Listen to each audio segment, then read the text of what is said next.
Ontem nós estudamos um pouquinho a respeito das 7 pragas e explicamos de que, fechada a porta da graça, os ímpios passarão pelas pragas, morrerão e terão ou perderão a vida eterna.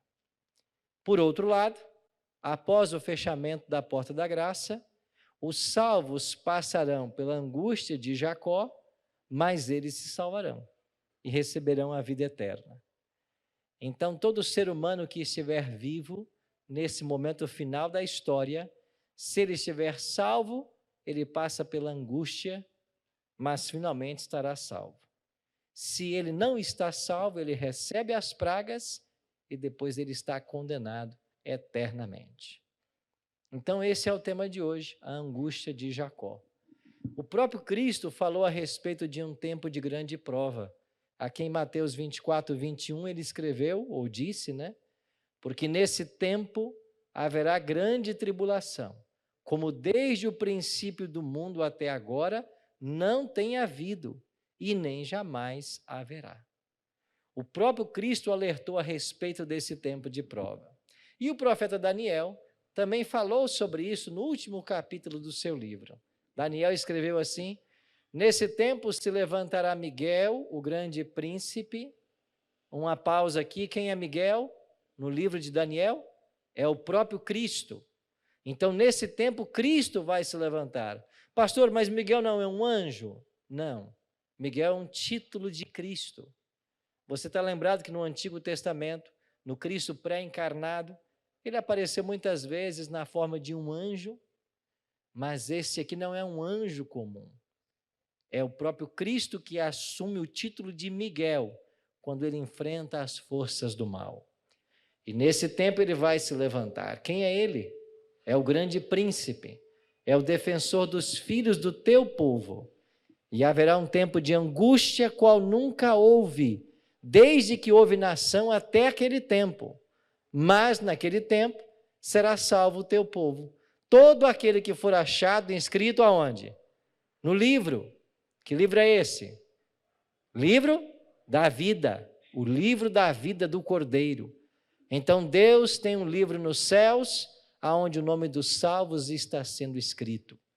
Mas aqui fala de um tempo de angústia qual nunca houve. E quando é que começa esse tempo de angústia? Aqui está dizendo, quando Miguel se levantar. Esse levantar-se de Miguel aqui é uma alusão ao fim do seu ministério no santuário celestial. Você tem que entender que o santuário terrestre, do qual a Bíblia fala bastante, era uma sombra de realidades vindouras. Na Bíblia você tem cerca de 80 capítulos, só no Antigo Testamento, falando sobre santuário. Então, o santuário mosaico e depois o templo em Jerusalém, eles apontavam para uma realidade maior. E assim como lá havia uma oferta que morria todos os dias no santuário, Cristo um dia daria a sua vida no Calvário. Assim como lá havia um sacerdote que recebia o pecador e ministrava por ele, Cristo um dia seria advogado no santuário celestial. Assim como havia um sumo sacerdote que executava juízo no dia da expiação, Cristo um dia também executaria juízo junto com o Pai. Tudo apontava para Cristo. Agora, quando o sumo sacerdote, no 10º dia do 7º mês, que era o dia da expiação, terminava a ministração, a purificação do santuário, ele saía do santuário. E quando lá chegava, lá fora, o povo de Israel o aguardava, ele pronunciava ali uma grande bênção, porque todo o povo havia sido perdoado. E depois se começava uma festa que durava 7 dias, a festa dos tabernáculos. De igual forma, quando Cristo terminar a sua intercessão lá no santuário celestial, ele deixará o santuário para abençoar seu povo, e nós iremos para os céus celebrar também uma festa ao Senhor. Então, o fato de Cristo terminar o seu ofício no santuário marca o fim do tempo da graça. Caem as pragas. Os justos não receberão as pragas, mas eles passarão por essa grande tribulação. Uma prova de que Jesus deixará o santuário está aqui em Apocalipse 15:8. O santuário se encheu de fumaça procedente da glória de Deus e do seu poder, e ninguém podia penetrar no santuário, enquanto não se cumprissem os 7 flagelos dos 7 anjos. Os 7 anjos saíram com suas taças para derramar sobre os ímpios, e agora cada caso já está decidido.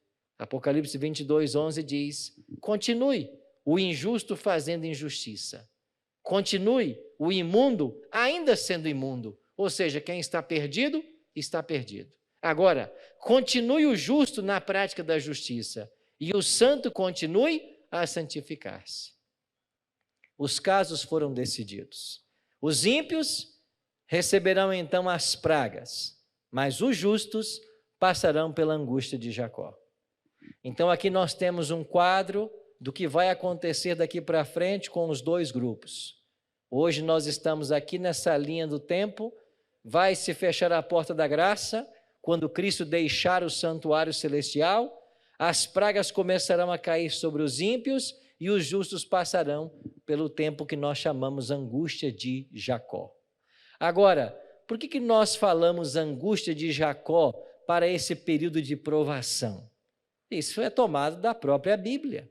Aqui em Jeremias, no capítulo 30, o profeta escreveu: assim diz o Senhor, ouvimos uma voz de temor e não de paz. Perguntai, pois, e vede, se acaso um homem tem dores de parto. Porque vejo, pois, a cada homem com as mãos na cintura, como a que está dando à luz. E por que se tornaram pálidos todos os rostos? Ah, que grande é aquele dia, e não há outro semelhante. É tempo de angústia para Jacó. Ele, porém, se livra dela. Junto com a prova, já veio a promessa de libertação. Assim Deus trabalha. Ele fala das dificuldades que nós vamos enfrentar, mas ele já dá o alento. Nós vamos passar por ela, mas o Senhor vai nos livrar. E aqui na visão profética, parecia que um homem estava dando à luz. Qual era o seu sofrimento? E esse sofrimento fala a respeito desse tempo de angústia.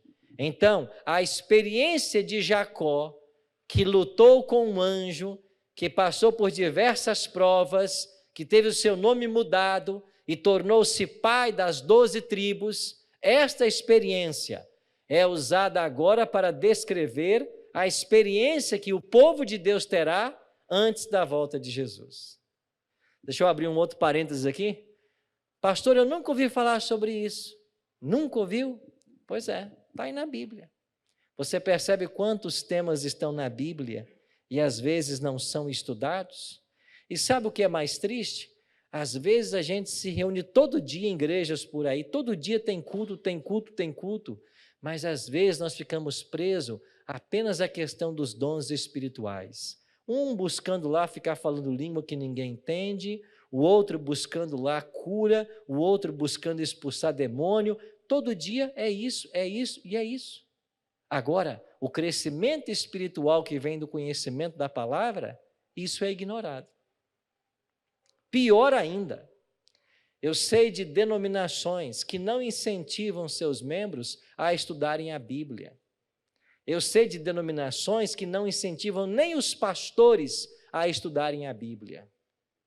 E eu vou falar para você com todo o carinho que você merece. E sabe por que eles fazem isso? Porque se todo mundo começar a estudar a Bíblia como deve, você vai descobrir certas coisas que as igrejas não estão ensinando. Esse é o problema. E muitos, para manter os membros no cabresto, desculpe a expressão, muitos, para manter os membros sob domínio, os deixam na ignorância, para que sejam sempre senhores da verdade. É por isso que eu sou apaixonado por essa igreja adventista.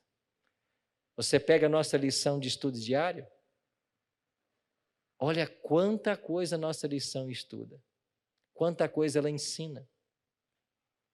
A igreja incentiva constantemente seus membros a crescerem, a estudarem, a galgarem cada vez degraus mais altos no conhecimento. Por quê?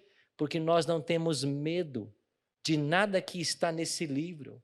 Nós não temos medo que você encontre numa página ou noutra alguma coisa que porventura não ensinamos. Nós não temos esse medo. Por quê? Porque tudo que está nesse livro nós ensinamos. Tudo. Uma vez alguém disse assim para mim: pastor, eu estou estudando a lição da escola sabatina, mas não estou entendendo muita coisa. Eu acho que eles tinham que tornar a lição mais simples. Eu disse: não, você está enganado. Nós temos que nivelar por cima. Nós temos que nivelar por cima. Não é tornar as coisas mais simples, é levar a igreja a conhecer mais, cada vez mais, cada vez mais. Porque de crente superficial, o mundo está cheio. E às vezes você encontra pessoas que se dizem cristãs, até carregando uma Bíblia, mas você faz uma pergunta simples sobre uma coisa ou outra e você logo descobre que a pessoa não sabe nada de Bíblia. Por que não sabe nada? Porque não estuda por conta, porque fica dependendo da sua liderança. E às vezes na igreja que frequenta, a palavra não é estudada, a palavra não é aberta, os versos não são explicados. E se por um lado, nós temos algumas denominações que nunca abrem a Bíblia, ou quando abrem nos mesmos capítulos a vida inteira. Por outro lado, nós temos algumas denominações que quando abrem a Bíblia, eles querem lê-la toda num culto só. Outro dia eu fui visitar uma igreja, num culto de quarta-feira à noite, eu não preciso mencionar o nome dessa igreja aqui, mas naquela quarta-feira à noite foi lido, ou foram lidos, 32 versos. Só que nenhum deles tinha conexão. Leram-se muitos versos, mas ninguém exauriu o significado de cada verso. Não havia uma cadeia temática, não havia uma sintonia no estudo que estava sendo feito. Você que está acompanhando essa série Eventos Finais, você percebe que a gente tem uma sequência lógica. Nós sabemos aonde nós começamos, aonde nós queremos chegar. Nós temos que avançar com conhecimento. A cada noite a gente caminha um pouquinho, volta um pouquinho atrás, relembra uma coisa, relembra outra. Por quê? Porque este é o método pedagógico para a gente fixar na memória das pessoas o que a palavra de Deus ensina. Então a experiência de Jacó será a experiência dos salvos nesse tempo futuro. Eu pergunto, não é de interesse de todos nós conhecer isso? Nos prepararmos para isso? Porque se você não conhecer, você não vai se preparar. Então eu queria tocar em 3 pontos com vocês. Extrair da experiência de Jacó 3 elementos que nós também experimentaremos nessa angústia final. Primeiro, Jacó temeu pela vida. Lá em Gênesis, capítulo 30, 31, 32, 33, está o contexto dessa experiência de Jacó. Mas por que ele temeu pela vida? Porque ele havia roubado o direito de primogenitura de seu irmão, ele havia enganado seu irmão e seu pai, Esaú, ele havia fugido muitos anos longe de casa, mas agora que ele estava com esposas, com 13 filhos, Esaú vinha marchando contra ele, com 400 homens. E alguém veio e trouxe o recado. Aí vem teu irmão, com 400 soldados. E o que ele está querendo? Matar você, vingança. Então Jacó temeu pela vida. Esse é o ingrediente da experiência de Jacó. E o que vai acontecer conosco agora nesse tempo do fim? A mesma coisa. Nós iremos temer pela vida. E por que nossa vida estará ameaçada? Porque a profecia de Apocalipse 13, que já estudamos aqui nesta série, fala de um poder que vai sair do mar, de um poder que vai sair da terra, da união desses poderes e de 2 decretos que eles vão lançar. Um deles é chamado decreto de morte. E está aqui, em Apocalipse 13, 15. E foi-lhe dado comunicar fôlego à imagem da besta, para que não só a imagem falasse, como ainda fizesse morrer quantos não adorassem a imagem da besta. Nós já estudamos aqui a respeito desse poder, nesta série. Nós já identificamos esse poder que vai tentar usurpar o lugar de Deus. Ela vai tentar que os adoradores, que todos os habitantes da terra a adorem como sendo o próprio Deus. E aqueles que não quiserem se submeter serão declarados réus de morte. Alguém que já passou por uma situação de ameaça, alguém ameaçando sua vida, deve ser algo muito desconfortante. E sabe o que vai acontecer? Por que é que eles vão querer matar os santos? Porque os ímpios estarão recebendo as pragas. E a conclusão que eles chegarão é a seguinte: as pragas estão caindo porque tem uma minoria que não adora a besta, que não acredita na santidade do domingo, que continua crendo no sábado. Então as pragas estão caindo pelo desagrado de Deus com esse grupo pequeno.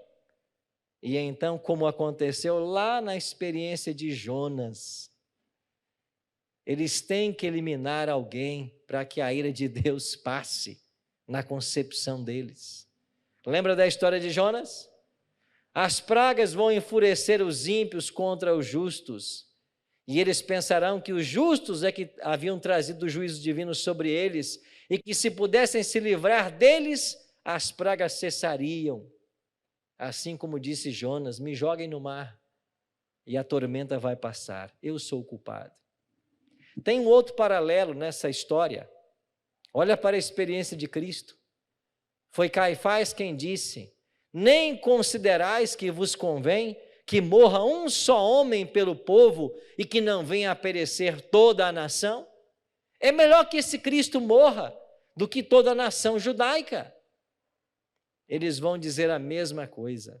É melhor que esses dissidentes, entre aspas, que não abraçam a santidade do domingo, morram, do que todos nós perecermos nestas pragas.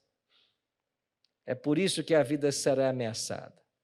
Então será feita uma proclamação de que todos os que não reverenciarem a instituição do domingo serão punidos com prisão e morte.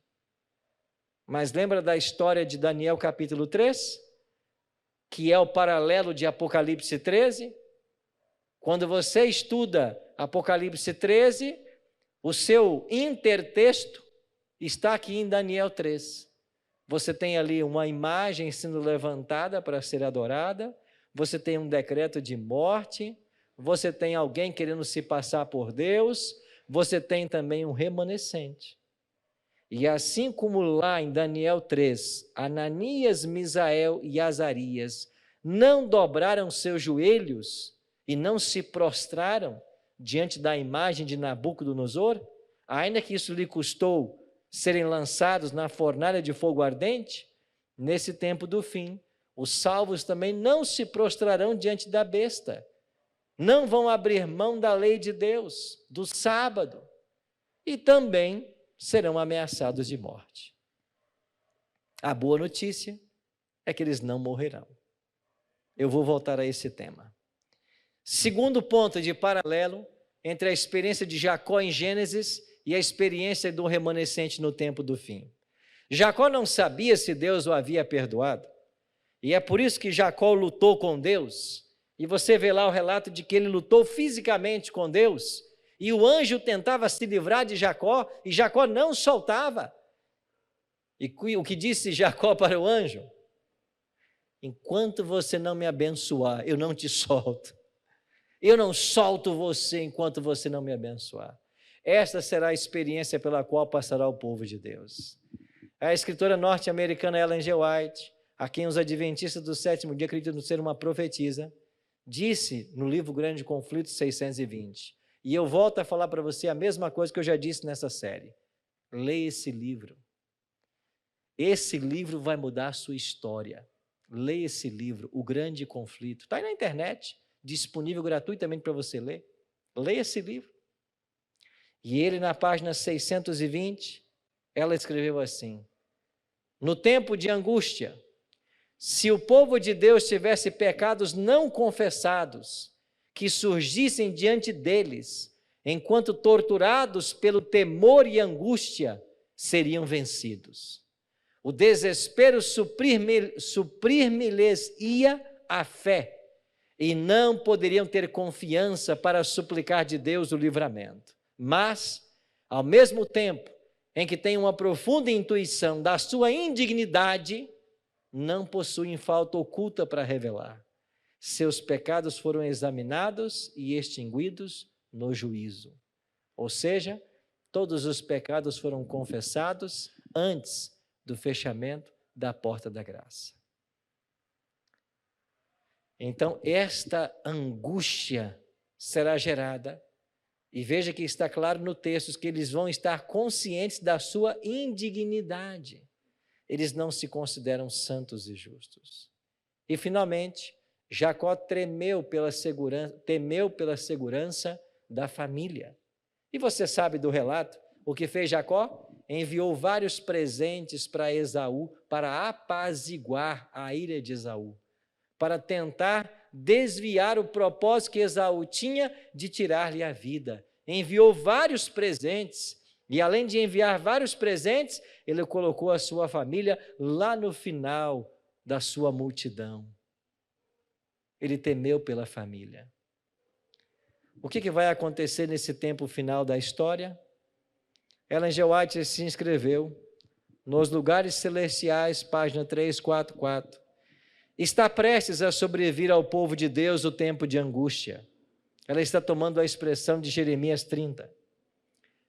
Então é que sairá o decreto que proíbe aos que guardam o sábado do Senhor comprar ou vender, ameaçando-os de punição e mesmo de morte, se não observarem como um dia de descanso o primeiro dia da semana.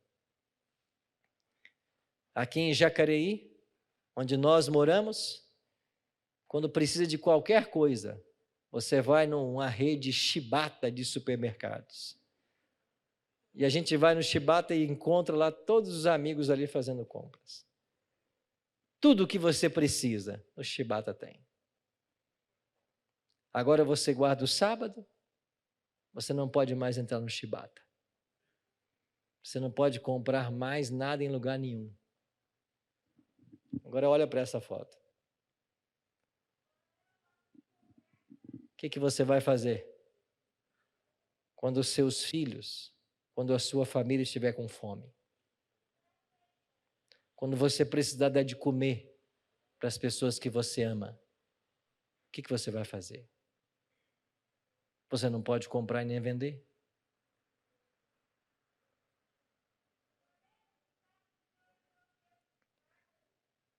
Nem a mais criativa descrição que eu poderia fazer para vocês nessa noite vai chegar aos pés do que vai ser esse momento de prova. Não dá para imaginar. É por isso que a Bíblia é clara em dizer, um tempo de angústia, qual nunca houve desde que a nação sobre a terra. É por isso que eu e você precisamos de uma experiência com Deus que hoje não possuímos. Porque essa experiência com Deus vai ter que suportar a demora, o cansaço e a fome.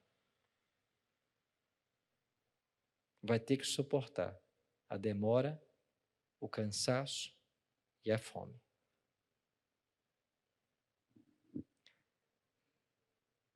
E o que dizer dos mais idosos que nós amamos? Aqui está a dona Adelaide. 85 anos, Maria. 85. Eu queria mostrar alguns textos para vocês de Ellen G. White. Talvez alguns de vocês conheçam, talvez outros não. Olha o que Ellen G. White escreveu. Ele, Deus, sabe se aqueles em favor de quem se fazem petições seriam capazes de suportar a aflição e a prova que sobre eles viriam caso vivessem. Muitos serão levados a repousar antes que a prova de fogo do tempo de tribulação venha sobre o mundo. Muitos. Deus, em sua infinita misericórdia, vai permitir que muitos descansem, porque eles não suportariam passar por esse tempo de prova. Ela vai mais além. Ela tem um texto que me chama mais atenção. O Senhor muitas vezes me instruiu de que muitos pequeninos hão de ser removidos do tempo de angústia. Havemos de ver nossos filhos de novo. Havemos de encontrar-nos com eles e reconhecê-los nas cortes celestiais. Sabe o que ela está dizendo? Muitas crianças serão tomadas. Crianças que não suportariam passar por esse tempo de prova. É por isso que eu digo para você mais uma vez, toda a criatividade que eu tivesse nessa noite, para falar dessa grande crise que vai se abater sobre os salvos, eu não conseguiria atingir o tamanho dessa prova. Aqui estão os paralelos que nós encontramos entre o remanescente e Jacó. Jacó foi ameaçado de morte por Esaú. O decreto de Apocalipse 13 também vai nos ameaçar de morte. Satanás levou Esaú a marchar contra Jacó. Satanás levará os ímpios a marchar contra o povo de Deus, achando que se exterminar os guardadores do sábado, as pragas cessarão. Satanás se esforçou para impor um sentimento de culpa a Jacó. O mesmo ele fará com o povo de Deus, mas o povo de Deus vai clamar dia e noite por misericórdia. E nós passaremos por esse tempo, por essa prova. E nós não teremos um intercessor mais no santuário celestial. Jacó já havia se arrependido de seu pecado. O mesmo deve acontecer conosco. Todo pecado tem que ser confessado. Imediatamente. Nós não podemos continuar na prática do pecado. Nós não podemos brincar com o pecado. Porque se esse tempo chegar e a nossa vida não estiver de acordo com a vontade de Deus, nós não suportaremos a prova. E finalmente Jacó venceu. Não pela força física. O anjo podia simplesmente se desgarrar de Jacó, mas o anjo estava ali, cumprindo a vontade para salvar Jacó. E o anjo simplesmente toca em Jacó, para que ele solte, mas a bênção foi dada. Nós vamos lutar com Deus também, vamos nos agarrar às suas promessas, e nós também seremos salvos. Os santos não morrerão no tempo de angústia. Por que não? Ellen G. White assim escreveu: se o sangue das fiéis testemunhas de Cristo fosse derramado nessa ocasião, não seria como o sangue dos mártires, qual semente lançada a fim de produzir uma messe para Deus. Os mártires, quando morreram, sua morte foi um testemunho, e muitos se convertiam por causa dessas mortes. É por isso que Tertuliano, um dos pais da igreja lá do primeiro século, o que ele disse? O sangue dos mártires é semente. Quanto mais se mata, mais se converte. Mas nesse tempo, não. O Espírito Santo se retirou dos ímpios. Não há mais conversão. Então, a morte de um santo seria uma vitória para o reino das trevas. Deus não permitirá que os seus santos mais morram. E por isso, eu e você temos uma necessidade preeminente de um preparo. E o conselho está aí para mim e para você. Enquanto reinar Satanás, teremos de subjugar o próprio eu e vencer os pecados que nos assaltam. Enquanto durar a vida, não haverá ocasião para repouso. Eu queria fazer uma parada aqui nessa citação. Enquanto durar a vida, não haverá ocasião para repouso. Nós não podemos descansar na vida espiritual. Assim como você não para de respirar, a vida espiritual não pode parar de crescer, de estar em movimento.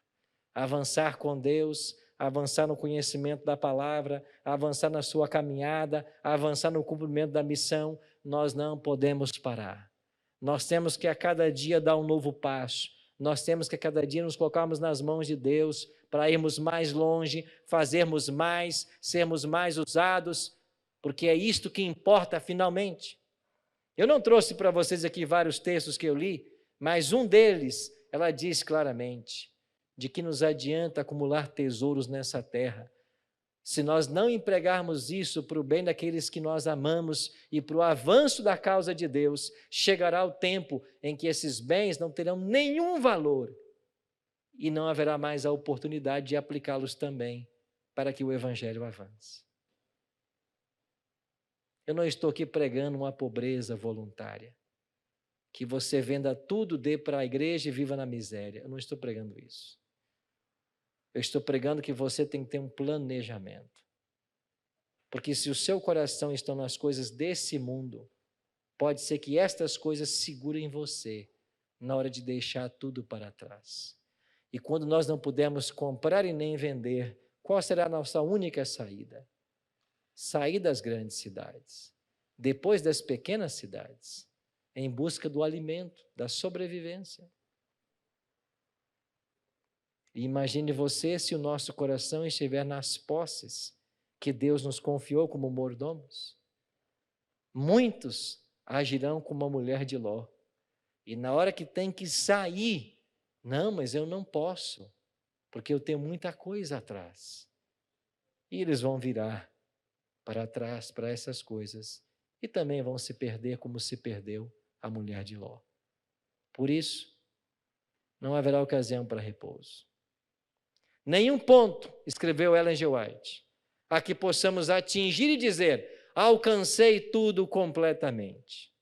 E olha que frase, a santificação é o resultado de uma obediência que dura quanto tempo? Uma vida. Uma vida. Santificação é obra de uma vida toda. Eu vou trazer à sua memória um texto que eu já li essa noite aqui, Apocalipse 22, 11. O que diz lá? Continue o santo a santificar-se. Quer dizer que fechada a porta da graça, os salvos já estão salvos, mas ele ainda tem que crescer em santidade. Continue a santificar-se. Por quê? Porque o fim do pecado não é no fechamento da porta da graça. O fim do pecado é no ato da glorificação. E no nosso próximo encontro, você vai entender isso melhor. Nós vamos estudar aqui a respeito da volta de Jesus. E na glorificação, quando Jesus voltar, o pecado de nós será arrancado. Aí então, e só então, nós estaremos livres do pecado. E eu termino com esse texto. Dá-se muitas vezes o caso de supor maior a angústia do que em realidade o é. Não se dá isso. Porém, com relação à crise diante de nós, a mais vívida descrição não pode atingir a grandeza daquela prova. A mais vívida descrição não pode atingir a grandeza daquela prova. Por isso, meus amados, nós temos apenas uma saída: contar com a proteção divina. E sabe o que Deus promete para mim e para você? Olha aqui. Posto que um decreto geral haja fixado um tempo em que os observadores dos mandamentos poderão ser mortos, seus inimigos, em alguns casos, se antecipam ao decreto e, antes do tempo especificado, se esforçam por tirar-lhes a vida. Mas ninguém pode passar através dos poderosos guardas estacionados em redor de toda alma fiel. Amém? Ninguém pode passar. Os anjos, em forma de guerreiros, olha ali, alguns são assaltados ao fugirem das cidades e vilas, mas as espadas contra eles levantadas se quebram e caem tão impotentes como a palha. Outros são defendidos por anjos sob a forma de guerreiros. Nós vamos ser guardados. Nós estaremos debaixo da proteção divina. E quem é que vai cuidar de você e de mim?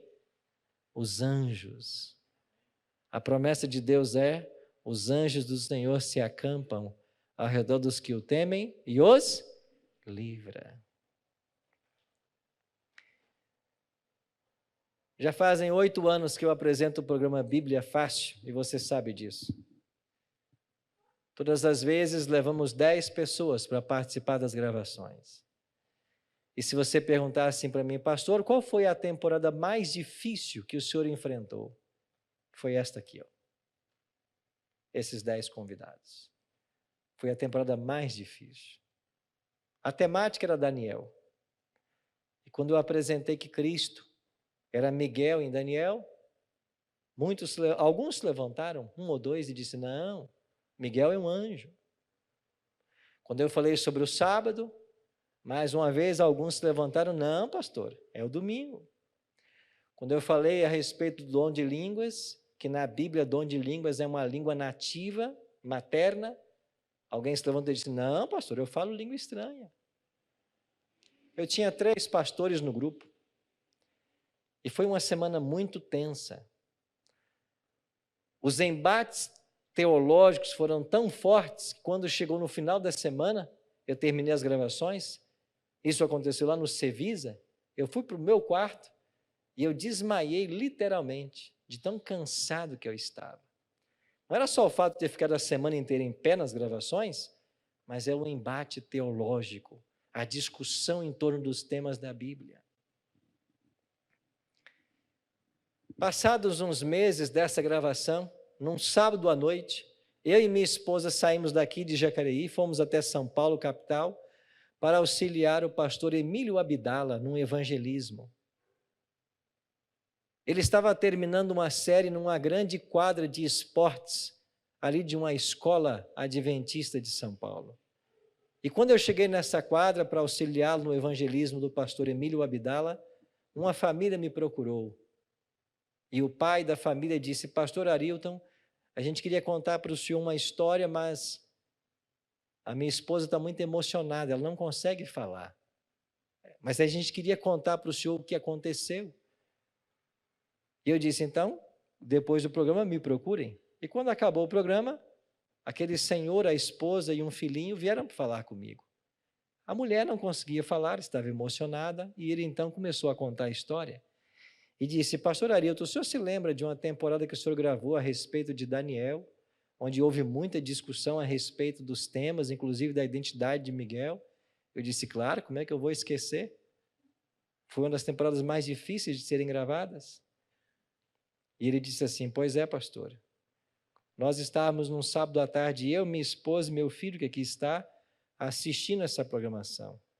E enquanto o senhor discutia a respeito da identidade de Miguel no livro de Daniel, esse meu filho que aqui está, ele estava assistindo com a gente, e de repente ele deu um pulo do sofá, correu para junto da TV e disse, papai, mamãe, olha aqui na TV.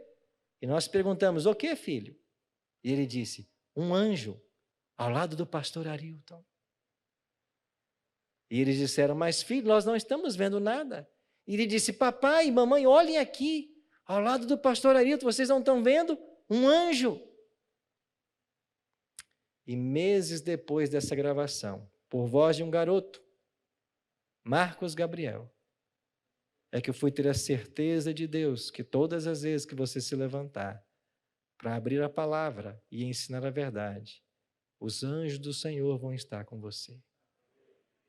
Esses mesmos anjos que hoje nos acompanham, que nos protegem, eles vão nos guardar no tempo final. E sabe o que vai acontecer? Está se aproximando o dia em que o poderoso anjo de Deus, que com as suas asas abertas protegem esse planeta, inclusive os ímpios, ele fechará suas asas e voará para o céu. O mundo será entregue a Satanás. Por quê? Porque todo mundo teve a sua chance. E talvez você está me assistindo agora, porque Deus quer dar para você agora mais uma chance de você se preparar. Se você me acompanhou até aqui, nesses quase 40 minutos, é porque o Espírito Santo de Deus tem trabalhado com você. E eu queria fazer um convite muito especial para você que me assiste agora. Entrega a tua vida a Cristo. Busca o reino dos céus em primeiro lugar. E vamos nos preparar para essa grande crise. Sabe por quê? Porque nós vamos passar por ela. Por maior que seja a crise, nós iremos passar por ela. E se Deus, na sua infinita misericórdia, souber que eu ou você não suportaríamos passar, Ele vai nos fazer repousar antes. É por isso que o Apocalipse diz que o Senhor vela pela morte dos seus santos. Ele coloca-os para dormir por um breve tempo, porque eles vão fechar os olhos na morte e vão abri-los na vida eterna. Eu não sei quanto tempo você tem, quanto tempo eu tenho. Eu não sei se nos planos do Senhor está que nós passemos por esse tempo de angústia. Mas eu sei de uma coisa: o tempo de angústia vai passar. E nós veremos os céus se enrolarem como um pergaminho e aparecer nas nuvens dos céus o Filho do Homem, Cristo. E a Bíblia ensina que Ele virá com todos os anjos, todos. Haverá silêncio no céu, porque todos os anjos estarão com Jesus. E por que todos os anjos hão de vir com Ele? Porque eles terão uma missão especial. E sabe qual será a missão especial dos anjos? Eles vão reunir os salvos em família. E eu espero que algum desses anjos vá lá na sepultura de meu pai e devolva o meu pai.